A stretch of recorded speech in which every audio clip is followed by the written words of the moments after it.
Assalamualaikum warahmatullahi wabarakatuh. Saya Wulan Maziatul Irsa akan menjelaskan tentang ekuitas pemegang saham, stockholders equity. Ekuitas adalah hak pemilik atas aset perusahaan setelah semua kewajiban dilunasi. Ekuitas suatu perusahaan dapat dihitung dengan mengurangi kewajiban perusahaan dari total aset perusahaannya. Dengan kata lain, pemilik perusahaan atau pemegang saham memiliki sisa aset setelah semua kewajiban dilunasi. Oleh karena itu, ekuitas juga sering disebut dengan aset bersih, net asset, atau aset yang dikurangi dengan kewajiban. Ekuitas sebuah perusahaan dapat berasal dari penambahan modal dari pemilik, investasi dari pemilik, ataupun laba dari kegiatan usahanya. Ekuitas pemegang saham adalah utang perseroan terhadap para pemegang saham. Lanjut ke bentuk perseroan. Perseroan adalah organisasi bisnis yang berbentuk badan hukum di mana tanggung jawab dan kewajiban usaha yang terpisah dari pemilik modalnya. Pengelolaannya juga diserahkan ke orang lain serta kemudahan menarik dan mengakumulasi modal. Klasifikasi perseroan berdasarkan sifat kepemilikannya adalah sebagai berikut. Yang pertama, perseroan sektor publik yang dimiliki oleh unit-unit pemerintah. Dan yang kedua, perseroan sektor swasta. Itu pun dibagi menjadi dua, yang pertama non-saham yaitu ETAP dan EMKM, yang kedua saham yaitu perusahaan yang beroperasi untuk mencari laba dan menerbitkan saham. Untuk modal saham atau sistem saham adalah total dana yang dihimpun oleh perusahaan melalui penerbitan saham, baik saham biasa maupun saham preferen.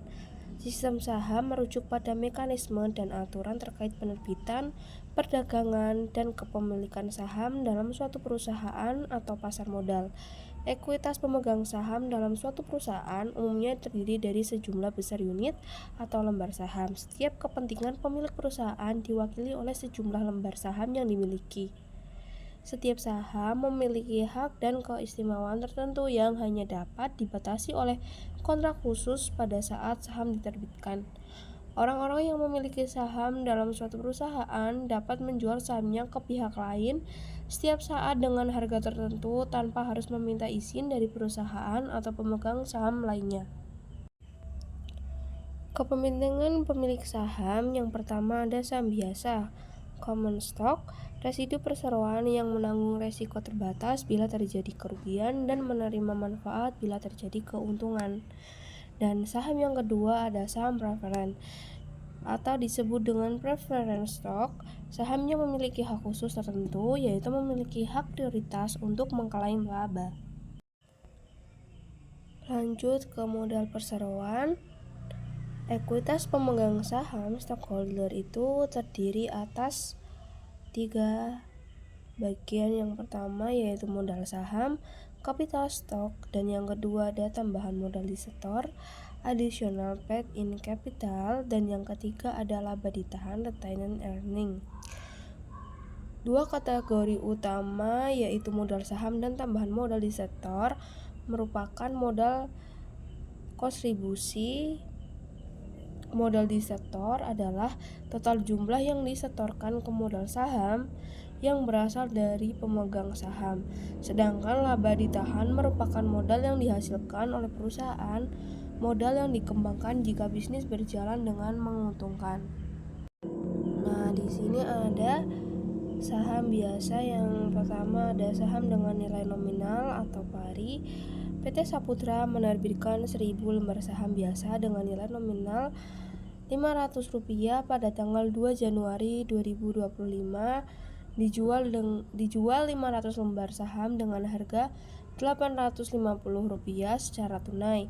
Untuk jurnalnya di debit itu ada kas senilai Rp425.000 dan di kreditnya ada modal saham biasa yaitu Rp250.000 dan agio sahamnya dengan nominal Rp175.000.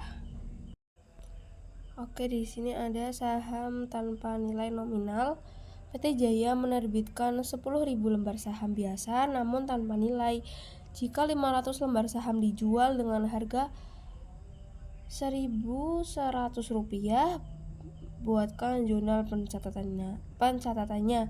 Nah, langsung aja, di debitnya ada kas senilai Rp550.000 dan kreditnya dengan nominal yang sama dengan keterangan modal saham biasa dengan nominal Rp550.000.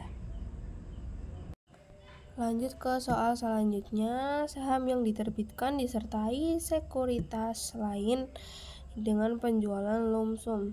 Nah, dengan proporsional method. PT NSP menerbitkan 100 lembar saham biasa dengan nominal Rp100 dan 10.000 lembar saham preferen dengan nominal Rp500.000. Total dana yang diperoleh ada 25 juta. Saham biasa memiliki nilai pasar Rp200 dan saham preferennya ada Rp900. Oke.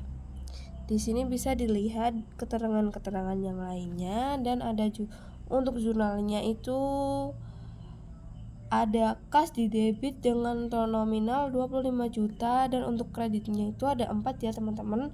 Yang pertama ada modal saham preferen dengan nominal 5 juta, modal saham biasa dengan nominal Rp10 dan agio sahamnya saham preferen Rp2.775.000 dan yang terakhir ada agio saham dengan keterangan saham biasa yaitu Rp2.225.000.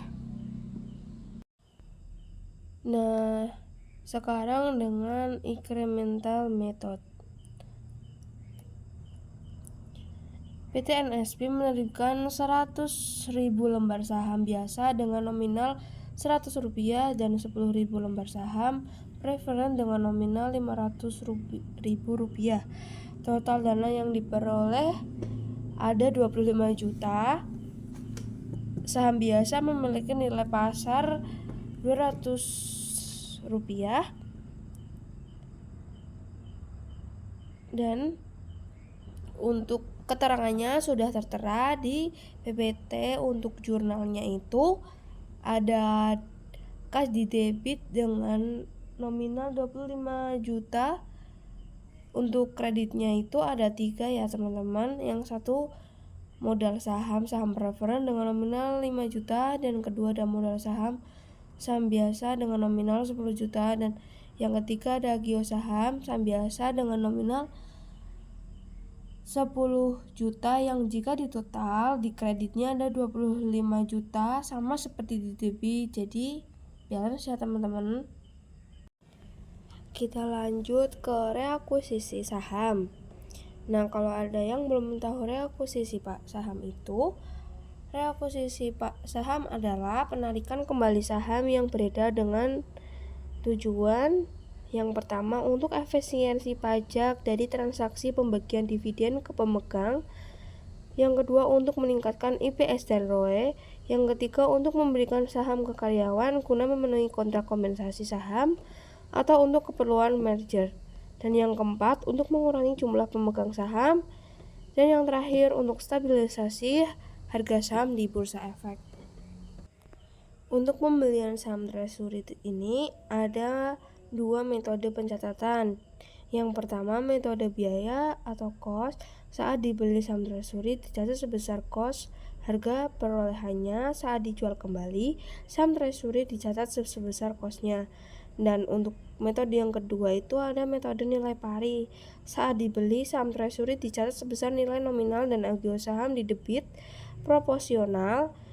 Jika ada selisih lebih nilai beli di atas nilai emisi, selisih didebitkan ke rekening laba ditahan. Saat dijual kembali pencatatannya sama dengan nilai emisi. Jika ada selisih nilai jual di atas nilai nominal, selisih dikreditkan ke rekening agio saham. Kita lanjut ke saham preferen. Nah, saham preferen itu adalah saham dengan kelas khusus yang ditetapkan sebagai preferen atau istimewa karena saham ini memiliki beberapa kelebihan yang tidak dimiliki oleh saham biasa. Kita langsung aja ke contoh soalnya. PT JNN menerbitkan 10.000 lembar saham preferen dengan nilai nominal 1.000 per lembar. Investor membeli saham tersebut dengan harga 1.200 per lembar. Untuk jurnalnya itu di debit ada kas 12 juta ya.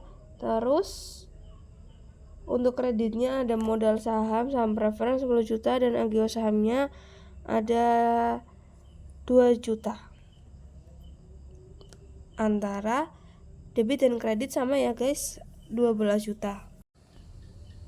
Laba ditahan merupakan sebagian atau seluruh laba yang diperoleh di perusahaan yang tidak dibagikan kepada para pemegang saham dalam bentuk dividen.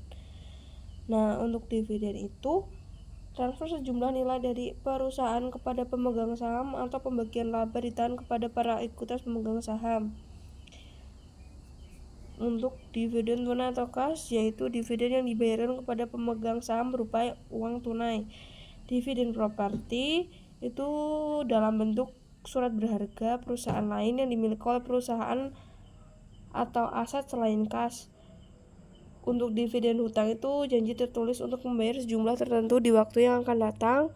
Dividen likuidasi yaitu dividen yang sebagian merupakan pengembalian modal dan bukan dari laba ditahan.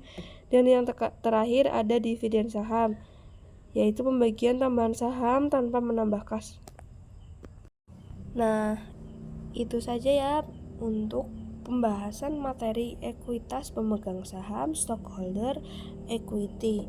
Mohon maaf apabila ada salah tutur kata atau penjelasannya. Terima kasih.